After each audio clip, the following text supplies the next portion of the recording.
Somebody get this woman a real mop, because she clearly doesn't know how to use the one she's got. The voice of Brigadier General Marcus Hale cut through the east corridor of the Pentagon's B-ring, like a blade dragged across porcelain. It was the kind of voice that had been sharpened on decades of unchallenged authority, the kind that expected laughter before the joke was even finished. And laughter is exactly what he got. 3 junior officers flanking him let out dutiful chuckles, their shoes clicking in synchronized rhythm against the polished limestone floor. Captain Dwyer, Lieutenant Pruitt, and Major Sanchez, Hale's entourage, his personal audience, the men who had long ago traded their spines for proximity to power.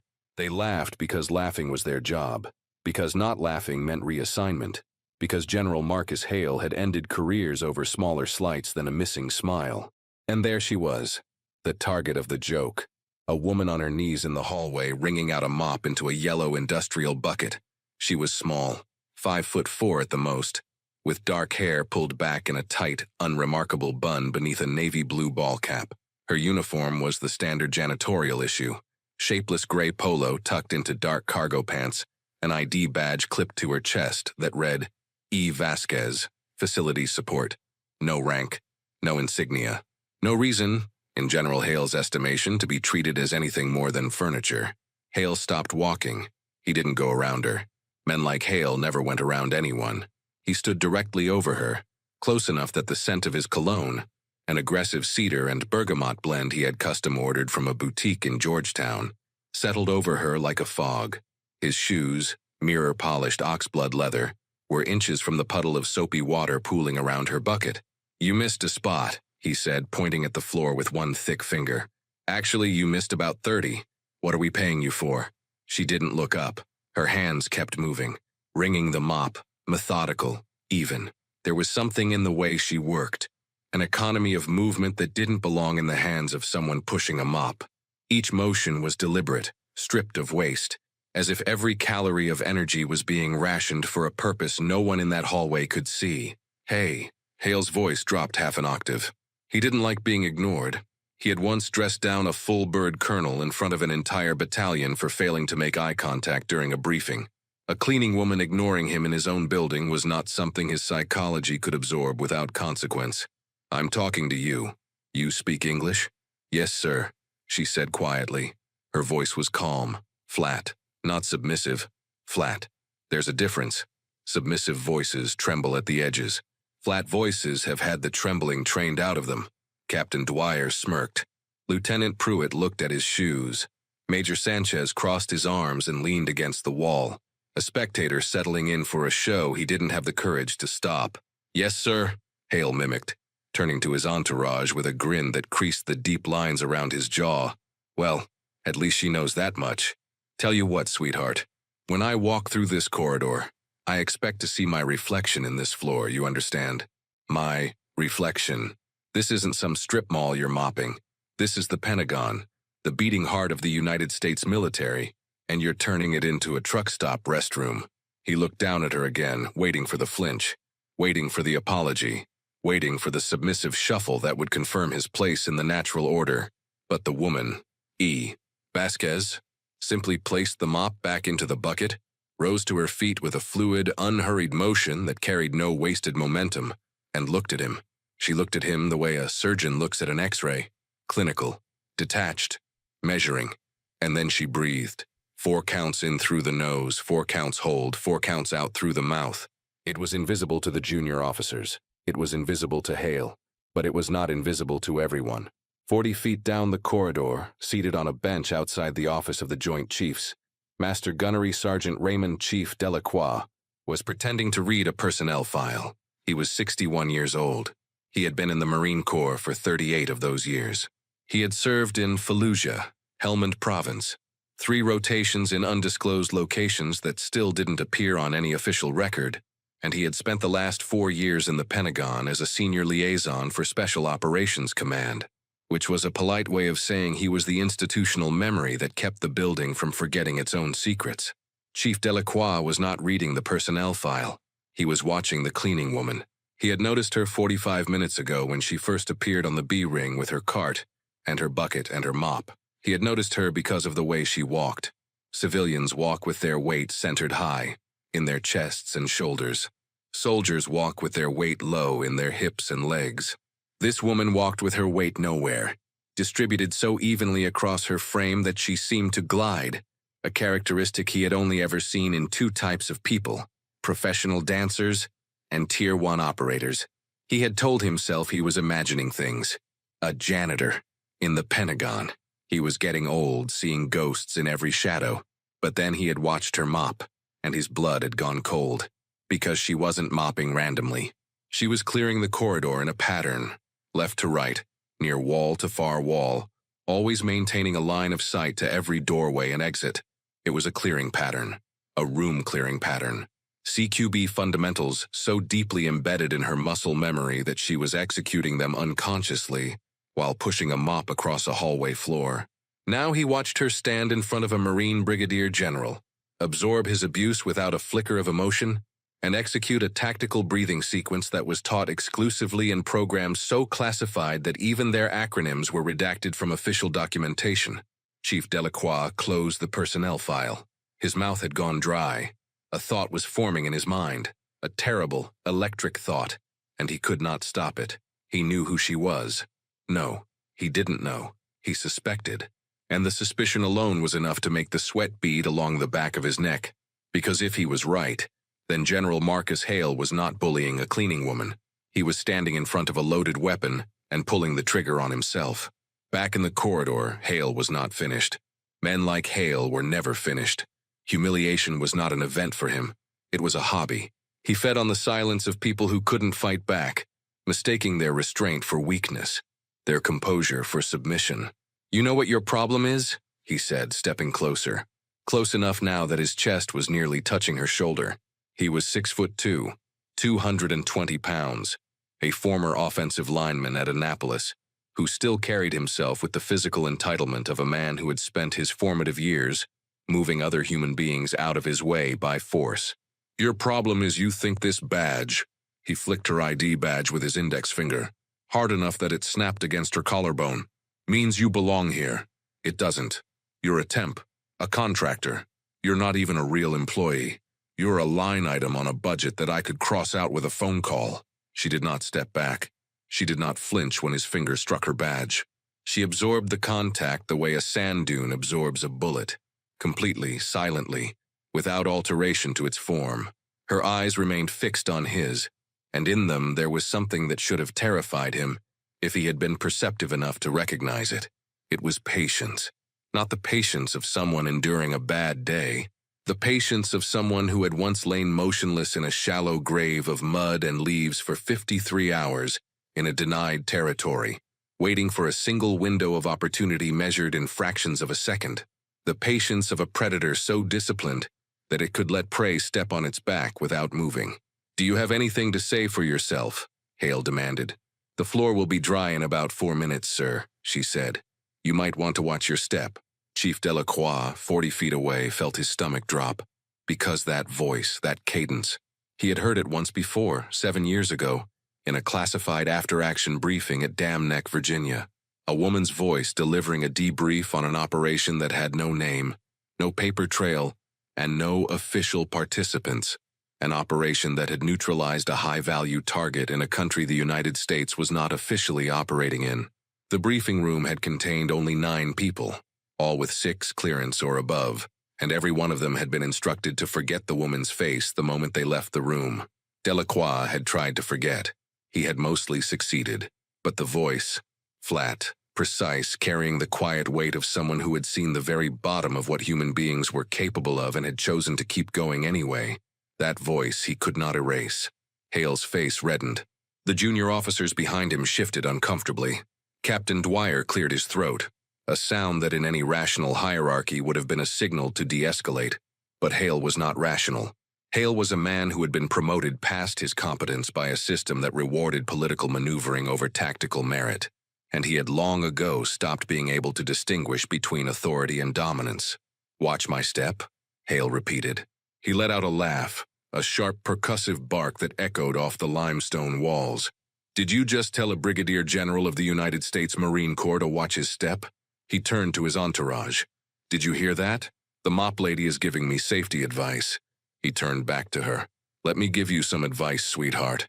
The next time a general speaks to you, you put down your little bucket.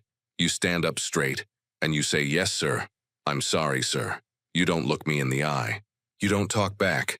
And you sure as hell don't tell me to watch my step in my own building. And then he did it. The thing that would end him. The thing that, in the weeks and months to come, he would replay in his mind 10,000 times, wishing with every cell in his body that he could reach back through time and stop his own hand. He shoved her. It wasn't a hard shove by the standards of a man his size. An open palm against her shoulder, the kind of casual physical assertion that men like Hale dispensed without thought, the way they opened doors or brushed lint from their sleeves. But it was contact.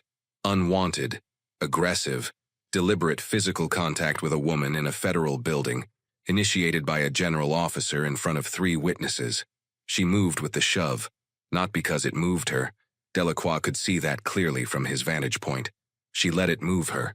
She redirected the energy through her frame, pivoting on her back foot with a fluidity that turned his force into nothing, absorbing it the way water absorbs a stone. It was Krav Maga. It was Systema. It was something beyond both. It was the muscle memory of someone who had been trained to turn an attacker's energy into a weapon, and had chosen, in this moment, not to. But the pivot did something Hale hadn't anticipated. It shifted her sleeve. The shapeless gray polo rode up her left forearm by exactly 3 inches, and for a moment, one frozen, world-ending moment, a tattoo was visible on the inside of her wrist. Chief Delacroix saw it first. His vision tunneled. The sounds of the corridor, the hum of the fluorescent lights overhead, the distant murmur of 100 classified conversations behind closed doors, the mechanical heartbeat of the most powerful military building on Earth, all of it collapsed into silence. The tattoo was small, black ink, slightly faded, no larger than a silver dollar. It depicted a stylized hawk in descent, wings folded, talons extended, superimposed over a single vertical dagger. Beneath it, in letters so small they were almost invisible, was a numeric designation, TF Annex, Task Force Annex. Delacroix's hands began to tremble. Task Force Annex did not exist. It had never existed. There was no Wikipedia page, no Freedom of Information request, no congressional hearing, no whispered rumor in any barracks or wardroom in the entire Department of Defense. It was a ghost, a legend that circulated only in the most rarefied corridors of JSOC and the intelligence community, spoken of in sentence fragments and hypotheticals by people who knew better than to speak of it at all.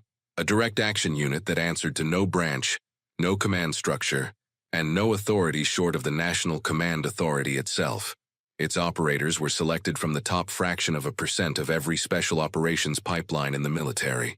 SEALs, Delta, MARSOC, ISA, units that were themselves already ghosts. And then they disappeared. Their records were sealed. Their identities were erased. Their missions were conducted under SIGINT blackout, in denied territories with ROE authorities that existed nowhere in writing. If you've ever been underestimated by someone who thought they were better than you, hit that like button and subscribe right now. You won't believe what happens next. The woman pulled her sleeve down, a smooth, practiced gesture. She had done it 1,000 times, hiding the mark that connected her to a life that the rest of the world was never supposed to know about. But it was too late. Delacroix had seen it, and he was not the only one. Major Sanchez had seen it too. Not the tattoo itself. He was too far away for that.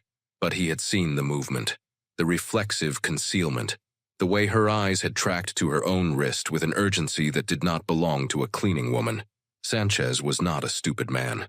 He was a coward, but he was not stupid, and something in his gut told him that the ground beneath General Hale's feet had just opened up into a chasm.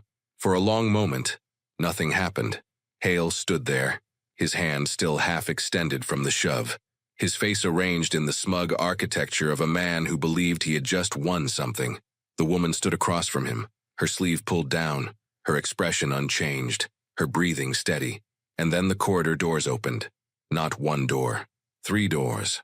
Simultaneously, the kind of synchronized entry that does not happen by accident in a building where every movement is tracked by security protocols and access credentials. From the east door came 2 men in dark suits with earpieces. Secret Service Protective Division. their presence alone enough to change the chemical composition of the air in the hallway. From the west door came a Navy admiral in dress blues, Vice Admiral Catherine Rourke, Deputy Director of JSOC, a woman whose name appeared on no public organizational chart and whose office was located in a section of the Pentagon that most Pentagon employees did not know existed. And from the center door, walking with the unhurried gravity of a man who had held the nuclear football and understood its weight in ways that transcended metaphor, came Secretary of Defense Arthur Langford. Hale's entourage snapped to attention so fast that Captain Dwyer's heel cracked audibly against the limestone. Hale himself straightened, his smug expression collapsing into the rigid mask of a man who has just realized he is standing in a minefield. But none of them, not the Secret Service agents, not the Admiral, not the Secretary of Defense, looked at Hale. They walked past him as if he were a piece of furniture, as if his stars, his career, his entire identity were invisible. They walked directly to the cleaning woman. Secretary Langford stopped 3 feet in front of her. He looked at her for a long moment, and then he extended his hand, not in a handshake, but palm up, the way you offer your hand to someone you are not greeting but recovering, welcoming home. "It's been a long time, Commander," he said quietly. Vice Admiral Rourke did not extend her hand. She saluted, a full, crisp textbook salute directed at a woman in a janitor's polo holding a mop, and she held it. She held it until the woman, Commander E. Vasquez, if that was even her real name, returned it with a precision that could have been used as a training film. A salute so geometrically perfect, so deeply ingrained, that it carried the weight of every mission, every extraction, every silent night in hostile territory that had earned it. Hale watched. The color left his face in stages. First the flush of anger draining from his cheeks, then the healthy pink of his complexion fading to a waxy institutional gray, and finally a white so complete that he looked like a man watching his own autopsy. His mouth opened. No sound came out. His hand, the hand that had shoved her, dropped to his side as if the bones inside it had turned to powder. "General Hale." Vice Admiral Rourke's voice was ice threaded through steel. She turned to him slowly, the way a turret rotates toward a target. "I understand you made physical contact with this officer. There was no indication?" Hale stammered. His voice, the voice that had cut through corridors and silenced rooms and ended careers, was suddenly the voice of a child caught stealing. Thin, reedy, desperate. "No indication," Rourke repeated. She let the words hang in the air like smoke from a detonation. "No indication. You mean to tell me, General, that your standard operating procedure is to physically assault anyone in this building who doesn't display sufficient rank insignia? Is that the United States Marine Corps I spent 32 years serving?" Secretary Langford had not released the commander's hand. He turned now to Hale, and his expression was not angry. It was something worse than angry. It was disappointed in the way that a father is disappointed when he realizes his child is not merely misbehaving, but is fundamentally broken. "General Hale," Langford said, "Commander Vasquez has just returned from a 9-month deployment in a theater of operations that you do not have the clearance to know the name of. She has been operating under non-official cover as part of a security assessment of this facility, an assessment, I might add, that was requested by my office. What she has observed during her time here will be included in a report that will land on my desk by end of week." He paused. "I imagine your conduct this morning will feature prominently." The silence that followed was not the silence of an empty room. It was the silence of a detonation's aftermath, the ringing, pressurized void that follows an explosion when the air itself seems to have been consumed. Captain Dwyer, Lieutenant Pruitt, and Major Sanchez stood frozen, their faces portraits of men who understood that they had not merely witnessed the end of a career, but had been accessories to it. Chief Delacroix, still on his bench, closed his eyes. He exhaled slowly. He had been right. God help him, he had been right. Hale tried once more. "Mr. Secretary, I had no way of knowing. She was dressed as a human being," Rourke cut in. "And you treated her as less than one. That is not a failure of intelligence, General. That is a failure of character. And it is precisely the failure that Commander Vasquez's assessment was designed to identify." Rourke turned to one of the Secret Service agents and nodded. The agent produced a manila folder, red bordered, stamped with classification markings that made Major Sanchez physically step backward, and handed it to Hale. Hale took it with hands that shook visibly. Inside you'll find formal notification of an Article 32 investigation into conduct unbecoming an officer, Rourke said. Pending the results, you are relieved of your duties effective immediately. Your access credentials have been revoked as of 6 minutes ago.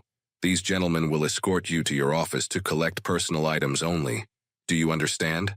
Hale nodded. It was a small nod, a defeated nod. The nod of a man who has just discovered that the world is not the hierarchy he imagined, and that he has been standing at the bottom of it, all along without knowing.